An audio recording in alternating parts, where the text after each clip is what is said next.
धन्यवाद. आपण बोलण्याची संधी या ठिकाणी मला उपलब्ध करून झाला. माननीय सदस्य श्री अनुराग ठाकुर जी. धन्यवाद सभापति महोदय. आपने मुझे इंसॉल्वेंसी बैंक्रप्सी कोड संशोधन विधेयक 2025 पर अपनी बात रखने की अनुमति दी. इसके लिए मैं अपने सदन के नेता और देश के यशस्वी प्रधानमंत्री नरेंद्र मोदी जी का आभार प्रकट करता हूं. और इसलिए भी आभार प्रकट करता हूं कि ये संशोधन एक बहुत महत्वपूर्ण है और जो रिफॉर्म एक्सप्रेस पिछले 2014 से लेकर 2026 तक लगातार मोदी जी के नेतृत्व में चली है, इस विधेयक के बाद इस रिफॉर्म एक्सप्रेस को और तेजी मिलेगी और भारत की अर्थव्यवस्था और मजबूत होगी, भारत के उद्योग जगत को भी बल मिलेगा. माननीय सभापति जी, आसन पर आप हैं, महिला हैं, पहले वाली स्पीकर भी महिला थी और फाइनेंस बिल पास होने के बाद जब कम सदस्य सदन में है उसके बावजूद महिला सांसद यहाँ पर सभी उपस्थित हैं. ये परिदृश्य दिखाता है कि महिलाएं सदन के प्रति कितना गंभीर है. जो हमारे साथी सांसद हैं, इसलिए प्रधानमंत्री नरेंद्र मोदी जी ने 33% आरक्षण नारी शक्ति बंधन मिल के माध्यम से देने का प्रयास किया है. आज जब मैं insolvency bankruptcy code amendment bill 2025 पर कह रहा हूं, तो सरकार के काम को समझने के लिए एक बहुत सुंदर और याद रखने की एक तस्वीर प्रधानमंत्री मोदी जी ने जो कहा मैं यहाँ पे कहना चाहूँगा, एंड आई कोट, कि भारत की रिफॉर्म एक्सप्रेस लगातार गति पकड़ रही है. ये एनडीए सरकार के समग्र निवेश और मांग आधारित नीतियों से चल रही है. चाहे इंफ्रास्ट्रक्चर हो, मैन्युफैक्चरिंग इंसेंटिव हो, डिजिटल पब्लिक गुड्स हो या ईज ऑफ डूइंग बिजनेस हो, हम समृद्ध भारत का सपना पूरा करेंगे. सभापति महोदय, इंसॉल्वेंसी बैंक्रप्सी कोड ने बहुत कुछ पिछले लगभग 11 वर्षों में हासिल किया है. उस पर आने से पहले 11 साल पहले तस्वीर क्या थी मैं आपके माध्यम से बताना चाहता हूं. भारत एक ऐसा देश था आज से 11 साल पहले दुनिया में जब डिफॉल्टर्स के पास तो सारी शक्ति थी, लेकिन ऋण दाताओं के पास केवल आशा ही थी. आज भारत एक ऐसा देश है आईबीसी आने के बाद जहां ऋण दाताओं के पास कानून है, रेगुलेटर है, न्यायपालिका है और एक सशक्त बैंकिंग व्यवस्था है. ये परिवर्तन टूटे हुए शक्ति समीकरण का पूरा उलटफेर करके आज मोदी सरकार के द्वारा सबसे बड़ी आर्थिक शासन उपलब्धि है. और आज हमारे सामने जो संशोधन है, मैं आपके माध्यम से कह सकता हूं, ये इस परिवर्तन को एक लॉजिकल कंप्लीशन की ओर ले जाने का काम करेगा. कुछ नज़र आंकड़ों पर मार ली जाए, वैसे तो जो कांग्रेस की स्पीकर बोल के गई, नियम अनुसार अपना भाषण देने के बाद अगले स्पीकर तक बैठना चाहिए. अब दुर्भाग्य यह है कि कांग्रेस में जो इनके खुद के नेता हैं वो भी भाषण दे के नहीं बैठते हैं, वो भी चले जाते हैं.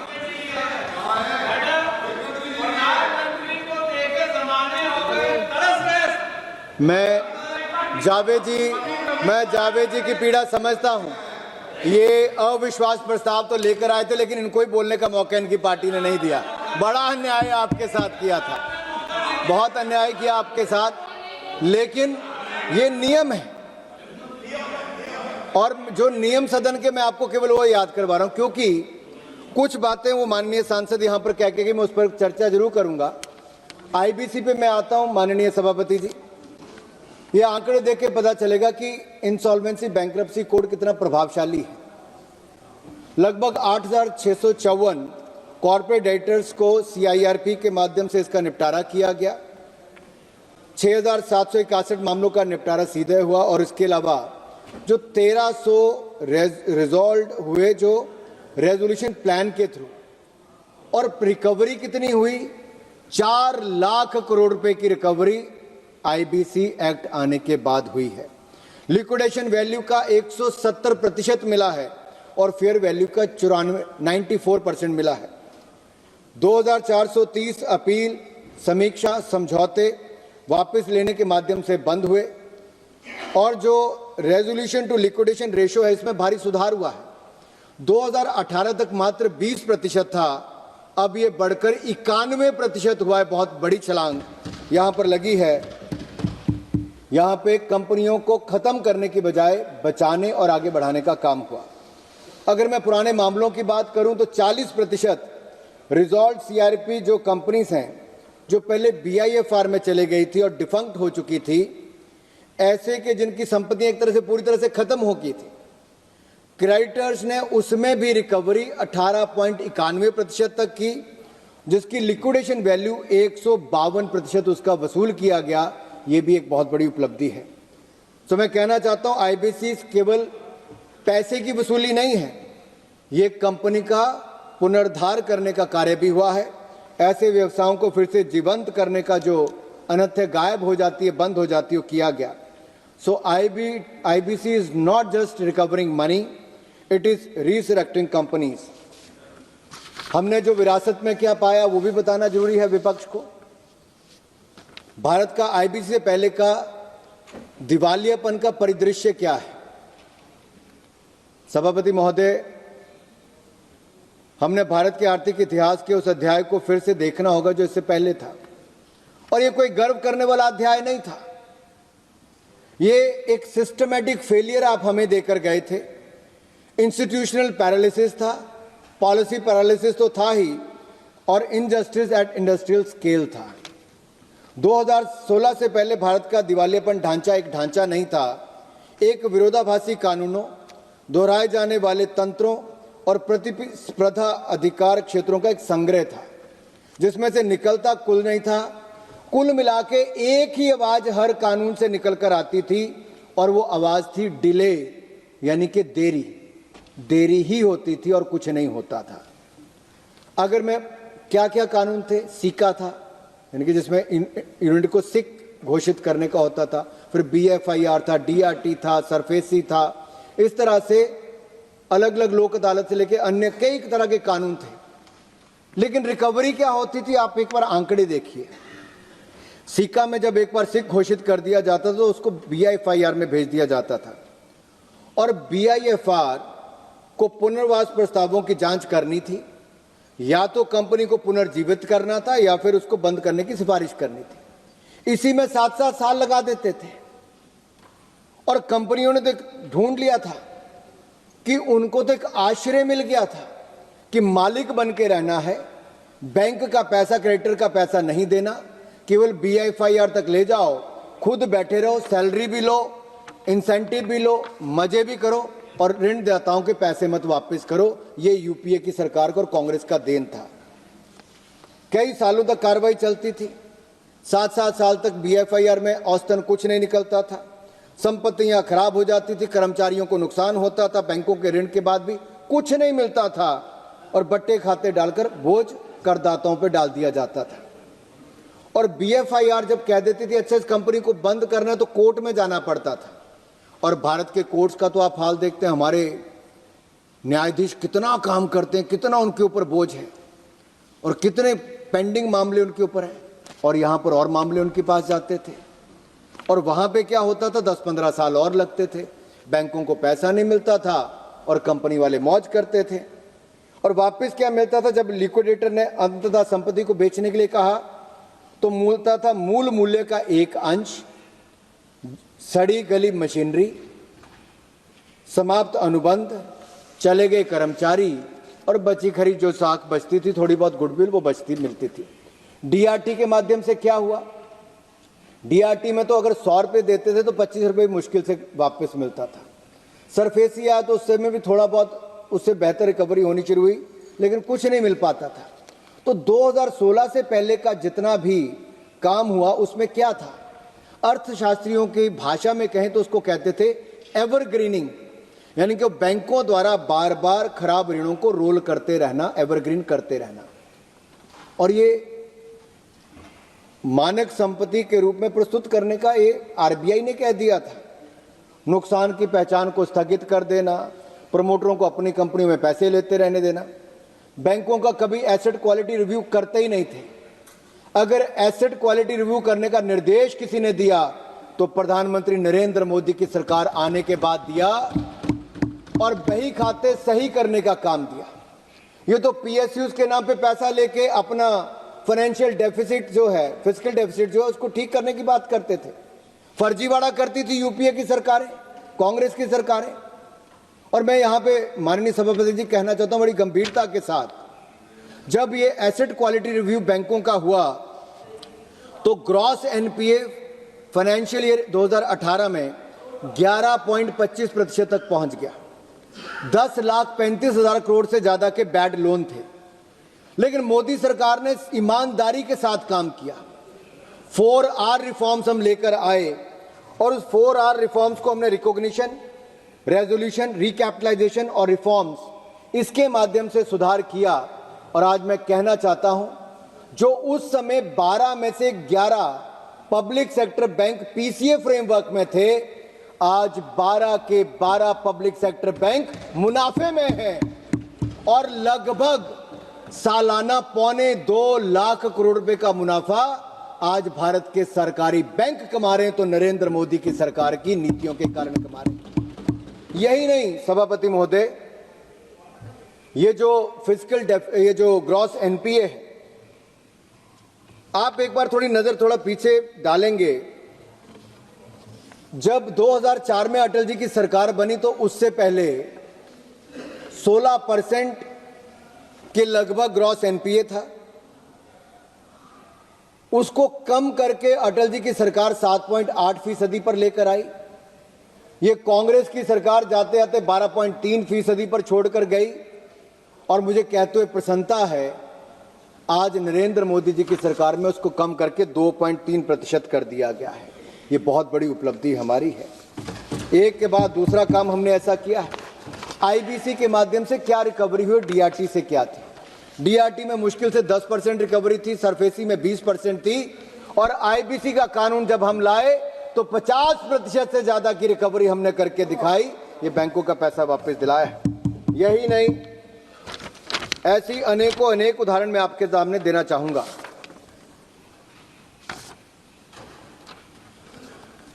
माननीय सभापति जी, ये जो आईबीसी कोड के संशोधन पर जो हम बहस कर रहे हैं, ये रिफॉर्म एक्सप्रेस को बढ़ाने वाला एक शक्तिशाली इंजन है। ये क्रेडिट अनुशासन का इंजन है, मूल्य अधिकतम करने का इंजन है, निवेशकों के विश्वास को बढ़ाने का इंजन है, आर्थिक न्याय का इंजन है। और इस महान विधेयक की बात करने से पहले मैं दिल से एक कर्तव्य निभाना चाहता हूं कि जो लोकसभा की चयन समिति है, जो सिलेक्ट कमेटी है, उसके चेयरमैन जय पांडा जी, उनके सभी सदस्यों का मैं आभार प्रकट करता हूं कि इन्होंने विधेयक की हर धारा, हर लाइन, हर शब्द को ध्यान से देखा और ऐसी रिपोर्ट दी है जिस पे पूरे सदन को गर्व होगा। मैं कमेटी के सभी सदस्यों को, जो अलग अलग राजनीतिक दलों के हैं, उनको बहुत बहुत आभार प्रकट करता हूं। रिफॉर्म एक्सप्रेस 10 साल की यात्रा क्या है, इंसॉल्वेंसी बैंक्रप्सी कोड एक शक्तिशाली नए इंजन को ऐसी जरूरत क्यों पड़ी? क्योंकि मोदी जी की सरकार आने के बाद हमने बहुत सारे रिफॉर्म्स लेकर आए। 1600 से ज्यादा पुराने कानून जो अंग्रेजों के समय के थे, हमने उनको खत्म किया, जो इररेलेवेंट थे, आर्काइक क्लॉज जो थे। नए कानून भी हमने बनाए, जैसे वन नेशन वन टैक्स हो, जीएसटी हो, धारा 370-35 को खत्म किया। आज कश्मीर में 24 घंटे तिरंगा झंडा लहराता है और लाल चौक पर भी लहराता है, तो हमारी सरकार ने करके दिया। और यही नहीं, आज जीएसटी जैसा कानून हो, हमारा नया इनकम टैक्स के कानून हो, ये सारे मोदी सरकार ने किए। और हमारा डिजिटल करंट जो डिजिटल इंडिया का है, यूपीआई, जनधन, आधार, दुनिया का सबसे उन्नत डिजिटल पब्लिक इंफ्रास्ट्रक्चर हमारी सरकार ने बनकर तैयार किया है। सड़कें हो, रेलवे हो, हाईवे हो, बंदरगाह हो, इन सब पर हमने काम किया है। मैन्युफैक्चरिंग में पब्लिक हमने जो पीएलआई स्कीम लेकर आए हैं, उससे हमारी मैन्युफैक्चरिंग को बल मिला है, हमारा एक्सपोर्ट बढ़ा है। और जो हमने रिफॉर्म्स लेकर आए, ये तो हमें सड़ी गली अर्थव्यवस्था देकर गए थे, फ्रेजाइल 5 इकोनॉमीज में छोड़कर गए थे। आज नरेंद्र मोदी जी की सरकार अच्छे काम के कारण भारत को दुनिया की चौथी बड़ी अर्थव्यवस्था बनाकर रखा है। हमने भारतीय न्याय संहिता हो, ऐसे अन्य कानूनों को हमने लेकर आए। हमने एक ऐसे बिल्स लेकर आए, बार बार एक ऐसे रिफॉर्म्स लेकर आए जिससे कामकाज में, ईज ऑफ डूइंग बिजनेस में और ईज ऑफ लिविंग में बहुत बढ़ोतरी हुई। हमारी रैंकिंग तो बड़ी बड़ी, व्यापार भी बढ़ा है और हमारी निवेश भी, फॉरेन डायरेक्ट इन्वेस्टमेंट भी बढ़ी। हमारे पास जो विदेशी पूंजी निवेश है वो भी बढ़ा। हमारे पास जो देश में सोने का भंडार है वो भी बढ़ा। तो आप किसी भी तरह से तुलना करेंगे वो बड़ा है। और जो कांग्रेस की माननीय सांसद यहाँ पे कह रही थी कि किसानों के लिए क्या किया, मैं यही कहूंगा, आप तो झूठे वायदे करते रहे। किसानों को सम्मान देने का काम किया और 4 लाख करोड़ रुपए से ज्यादा सम्मान निधि किसी ने दी है तो नरेंद्र मोदी जी की सरकार ने 6-6 हजार रुपया प्रति साल दी। और महाराष्ट्र में तो हमारी अभी की सरकार ने, देवेंद्र फडणवीस जी ने किसानों का कर्जा माफ करने का काम किया। उनको मैं बहुत, यही नहीं, ये कह रही थी अभी थोड़ी देर पहले कि इकोनॉमिक ऑफेंडर्स बिल में क्या हुआ, ये लाने की जरूरत क्यों पड़ी? फ्यूजिटिव इकोनॉमिक ऑफेंडर्स बिल कौन है भगोड़े कि उन्होंने आर्थिक अपराध किए थे? ये इनकी सरकार के समय बैंकिंग फॉर फ्रेंड्स होता था, आज banking for poor people and banking for all हो रहा है। इनके समय बैंक के खाते स्विस बैंकों में इनके मित्र खोला करते थे, आज गरीब से गरीब व्यक्ति का बैंक खाता खोलने का काम नरेंद्र मोदी की सरकार ने किया है। और ये भगौड़े कौन है? अरे पूछिए अपने पुराने वित्त मंत्री से, कौन सी योजनाएं लेकर आए थे आप लोग? हजारों करोड़ रुपए दे दिए थे आपने। अरे क्या किया आप लोगों ने? हमने कानून भी बनाए और ये जो 53,000 करोड़ रुपया लेना है उसमें से 33% लगभग 19,000 करोड़ रुपए से ज्यादा की रिकवरी नरेंद्र मोदी जी की सरकार ने नए कानून बनाकर की। अरे उड़ा आपने दिए थे भारत के लोगों के पैसे, इसको वापस लाने का काम हमारी सरकार ने किया है। कम से कम जानकारी लीजिए बोलने से पहले। आप कहते हैं 100 करोड़ लेने वाले को 1000 करोड़ रुपया कैसे देते हो? अरे भैया तो अपने नेताओं से पूछो कैसे देते थे, कैसे देते थे पैसे। ये लोग एनपीए की बात करते हैं, नॉन परफॉर्मिंग एसेट, जिनके पास डेमोक्रेटिक हिस्ट्री का सबसे बड़ा एनपीए है। मुझे नेता के नाम लेने की जरूरत नहीं, सबसे बड़ा एनपीए आपके पास कौन है जो परफॉर्म नहीं कर पा रहा? वर्षा जी और प्रतिभा जी थोड़ा सोचने पे मजबूर हो गई हैं। राहुल जी इधर से उधर गए हैं, ये वाले अपने दूसरे नहीं। माननीय